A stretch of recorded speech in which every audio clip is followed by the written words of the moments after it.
ബറക്കത്തെന്ന് പറഞ്ഞാൽ എന്താ? അള്ളാഹു നൽകിയിരിക്കുന്ന നിഅമത്ത് നിലനിന്ന് കിട്ടണം. ആരോഗ്യമാണെങ്കിലും സമ്പത്താണെങ്കിലും ജോലിയാണെങ്കിലും എന്തുമാകട്ടെ, അള്ളാഹു നൽകിയ നിഅമത്ത് മരിക്കുന്ന കാലം വരെ നിലനിന്ന് കിട്ടണം. അള്ളാഹു നിലനിർത്തി തരുമാറാകട്ടെ.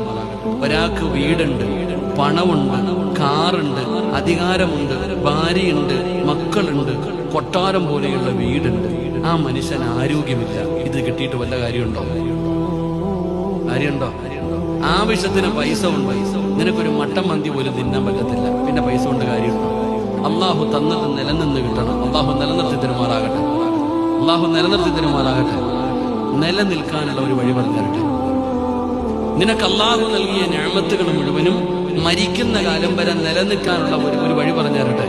സൂറത്തുൽ കഹ്ഫിനകത്ത് അള്ളാഹു 2 ചെറുപ്പക്കാരുടെ കഥ പറയുന്നുണ്ട്. 2 കൂട്ടുകാരുടെ ചരിത്രം പറയുന്നുണ്ട്. ഒരു കൂട്ടുകാരൻ തന്റെ കൃഷിയിടങ്ങൾ മുഴുവനും നശിച്ചുപോയി. അപ്പൊ ഒരു ചങ്ങാതി മറ്റൊരു ചങ്ങാതിയോട് പറയുന്നു, നീ ഒരു വാക്ക് പറഞ്ഞിരുന്നെങ്കിൽ ഇത് നിനക്ക് നഷ്ടപ്പെടില്ലായിരുന്നു. നീ ഒരേ ഒരു കാര്യം നീ പറഞ്ഞിരുന്നെങ്കിൽ നിനക്കിത് നഷ്ടപ്പെടില്ലായിരുന്നു. ഹദീസിന്റെ ഗ്രന്ഥങ്ങൾ എടുത്തു നോക്ക് എന്റെ പ്രിയപ്പെട്ട സഹോദരങ്ങളെ. മാഷാ അല്ലാഹ്, ലാ ഖുവത ഇല്ലാ ബില്ലാഹ്. ഈ ദിക്ർ നിങ്ങൾ നിത്യമാക്കുക. അള്ളാഹു ചെയ്ത നിഅമത്തുകൾ നിലനിന്ന് കിട്ടും. അള്ളാഹു നോക്കി മാതരുമാറാകട്ടെ.